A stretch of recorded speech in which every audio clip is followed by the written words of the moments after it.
नमस्कार, जय माता दी। उदय क्लासेट ए टू जेड सॉल्यूशन में आप सभी साथियों का हार्दिक स्वागत है।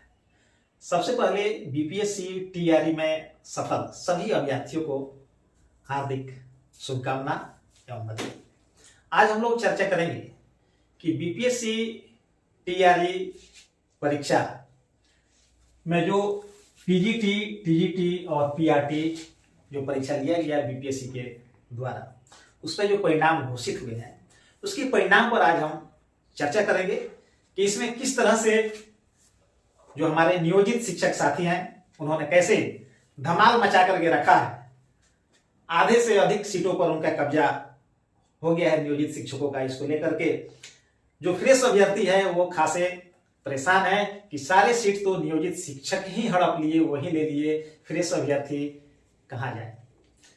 कई सारे सवाल उठ रहे हैं, नियोजित शिक्षक भी परेशान है, फ्रेश अभ्यर्थी भी परेशान है, इतनी सारी रिजल्ट होने के बावजूद विभाग भी परेशान है, बीपीएससी भी परेशान है, किसी को भी शांति नहीं है। हालांकि कुछ लोग खुश भी हैं, लेकिन आज इन्हीं सारे बिंदुओं पर हम लोग चर्चा करेंगे कि किस प्रकार से नियोजित क्यों परेशान है, फ्रेश अभ्यर्थी क्यों परेशान है। सीट जो सो इतनी सारी बहाली होने के बाद भी, इतना रिजल्ट आने के बाद भी सीटें खाली रह जाएंगी, अधिकांश सीटें खाली रह जाएंगी।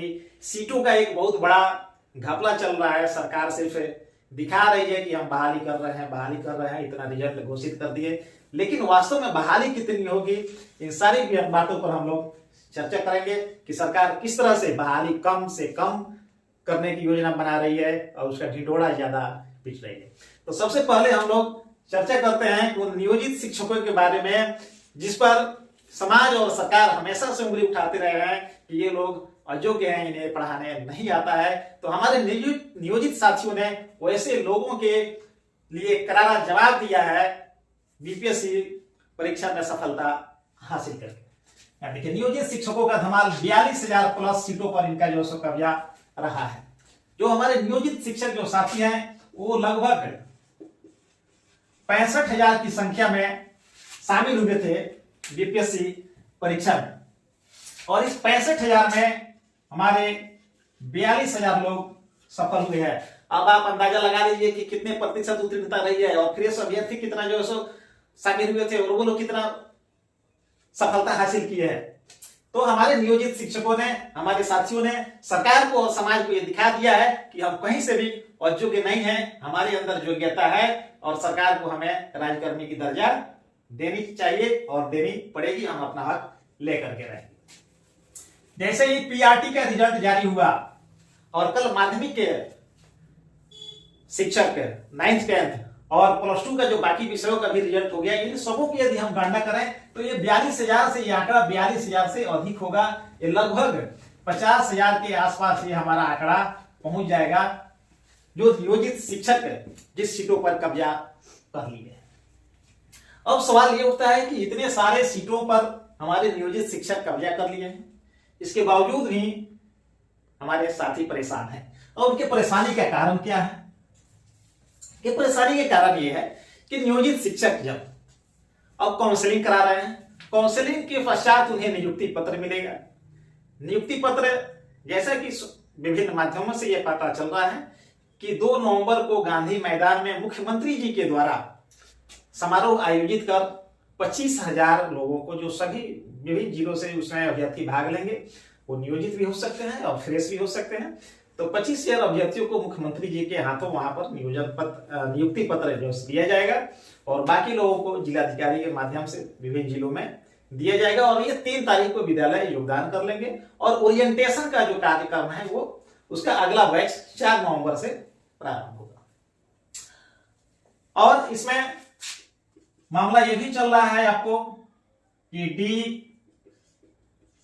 डीएलएड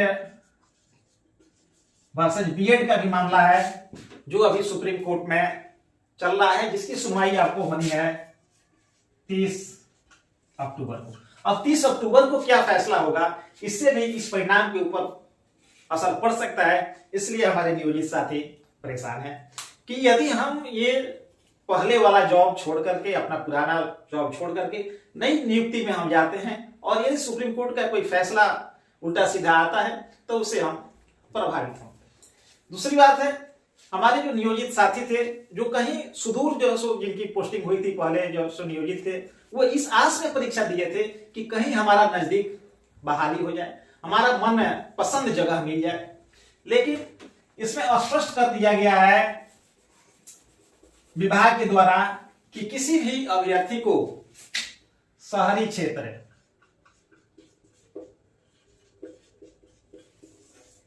क्षेत्र में इनको विद्यालय नहीं देना है। सुदूर प्राथमिक जो सुदूर गांव के जो विद्यालय हैं, देहाती क्षेत्रों के जो विद्यालय है, वहां पहले प्राथमिकता देनी है, वहां भेजनी है।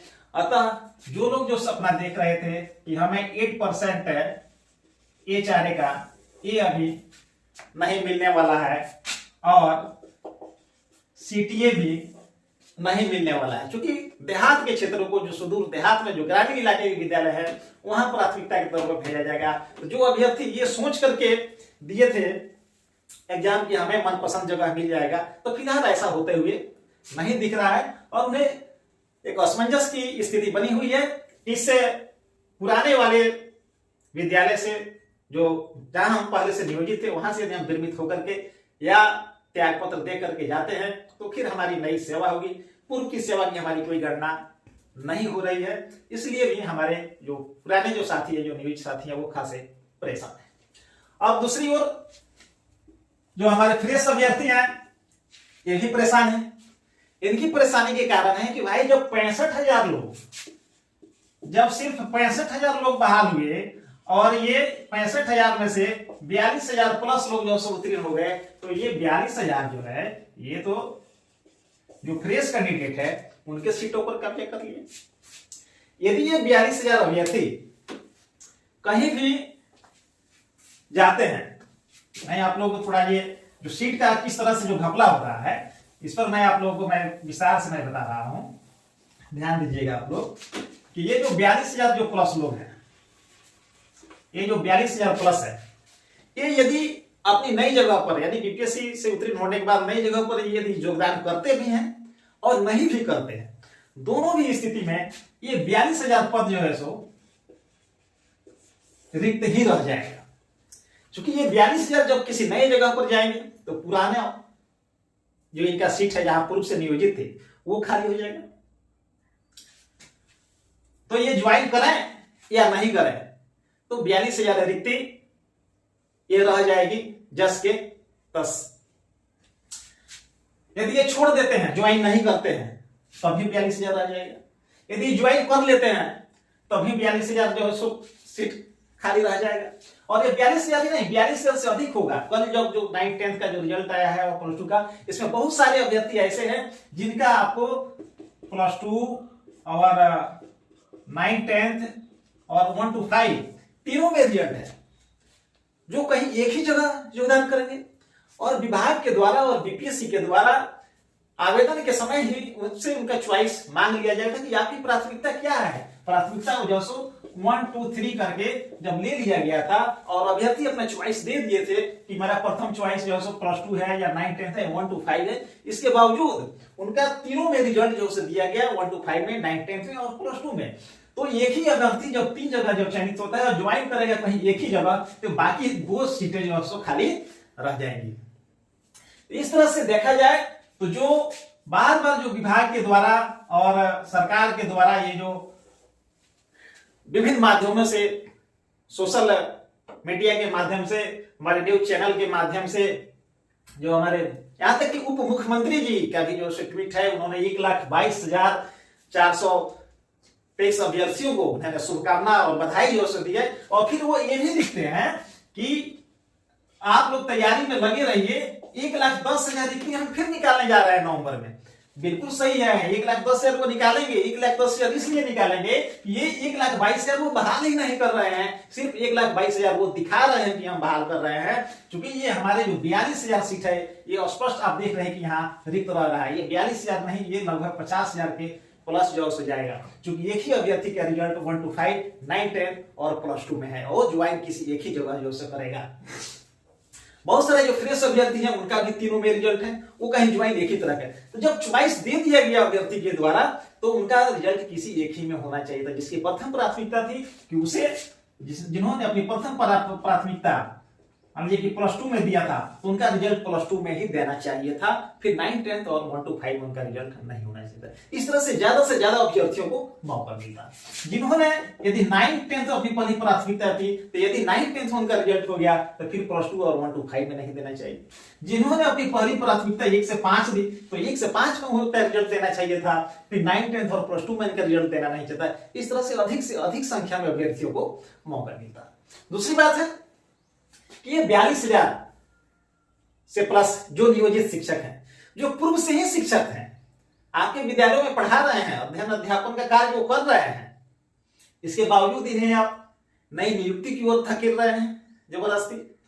होना यह चाहिए था कि ये 42,000 प्लस जो भी नियोजित शिक्षक जो इसमें सफल हुए या इसमें जो भाग लिए, हमारे जो 65,000 नियोजित अभ्यर्थी, इनके लिए अलग मेधा अंक जारी होना चाहिए था विभाग के द्वारा। और जो लोग निर्धारित बीपीएससी के द्वारा, विभाग के द्वारा जो निर्धारित जो मिनिमम जो कट ऑफ मार्क्स था, यदि वो फुलफिल करते तो उनको राज्यकर्मी के रूप में समांजित किया जाना चाहिए था। इस तरह से होता क्या कि नए अभ्यर्थियों को अधिक से अधिक मौका मिलता। ये जो पूर्व से जो नियोजित, यानी कि जो बहाल है उसी की पूरा बहाली आप कर रहे हैं और इसके बावजूद भी आपकी सीटें खाली रह जाएंगी। इस तरह से हम कह सकते हैं कि ये सरकार सिर्फ दिखावे के लिए बहाली जो कर रही है कि हम 1,22,000 बहाल कर रहे हैं, लेकिन वास्तविक रूप में जब इसकी हम गणना करेंगे तो ये मुश्किल से मुझे लग रहा है कि लगभग आपको 50,000 से अधिक बहाली नहीं होगा और बाकी सीटें खाली रह जाएंगी सीटें। इसका कारण जो सो आप लोग बता दिए, पूर्व नियोजित जो सो क्यों परेशान है, ये भी जो समझ जान लिए।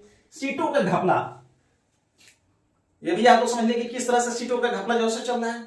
क्योंकि जो लोग बहाल है उन्हीं को फिर पुनः बहाल करने की योजना बनाई जा रही है। तो जो बहाल है वहीं बहाल होंगे तो फिर एक जगह सीट छोड़ करके दूसरे जगह सीट जाएंगे। एक ही अभ्यर्थी का 3 जगह है रिजल्ट, तो इस तरह से काफी सीटें खाली रह जाएंगी और जो कभी नहीं भरेगा, ये बहाली प्रक्रिया एक निरंतर चलने वाली प्रक्रिया हो जाएगी और बिहार में शिक्षकों का पद कभी नहीं भरेगा, क्योंकि सरकार चाहती ही नहीं है कि शिक्षकों का पद रिक्त हो। और हमेशा हम ये राजनीति करते रहे कि हम बहाली कर रहे हैं,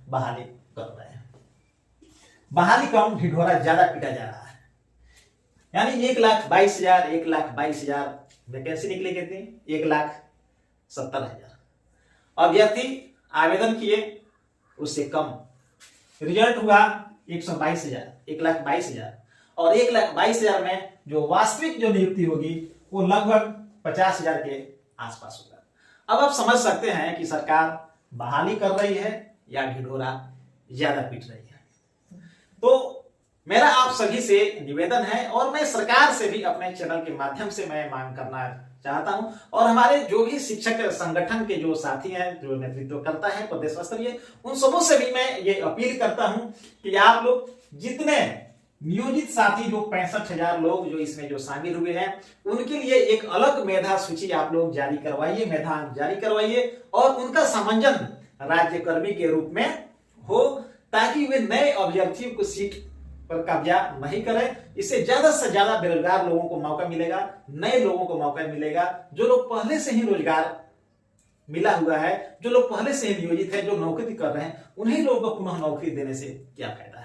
तो जो हमारे नियोजित साथी जो बीपीएससी में उत्तीर्णता हासिल किए हैं या जिन्होंने मिनिमम कट ऑफ अंक प्राप्त किया है, उनकी एक मेधा अंक अलग से जारी किया जाए बीपीएससी के द्वारा, विभाग के द्वारा, और उन लोगों को राज्यकर्मी के रूप में समायोजित किया जाए। और जो हमारे शेष अभ्यर्थी जो बचते हैं, जो हमारे शेष जो नियोजित शिक्षक बनते हैं, उनके लिए विभाग जो नई नियमावली, जो विशिष्ट शिक्षक नियमावली 2023 लाई है, इसमें जो संशोधन के लिए सुझाव मांगे गए हैं, वो हमारे साथियों के द्वारा संशोधन का भी सुझाव दिया गया है। उसमें सरकार आवश्यक संशोधन करे और जल्द से जल्द हमारे शेष बचे साथियों को भी राज्यकर्मी के रूप में समायोजित किया जाए। उम्मीद है कि आप लोगों को एक जानकारी अच्छी लगी होगी। धन्यवाद, नमस्कार। यदि अच्छा लगे तो अभी आप लोग मेरे चैनल को लाइक, सब्सक्राइब और कमेंट अवश्य करेंगे। फिर मिलेंगे अगले वीडियो में, तब तक के लिए धन्यवाद, नमस्कार, जय माता।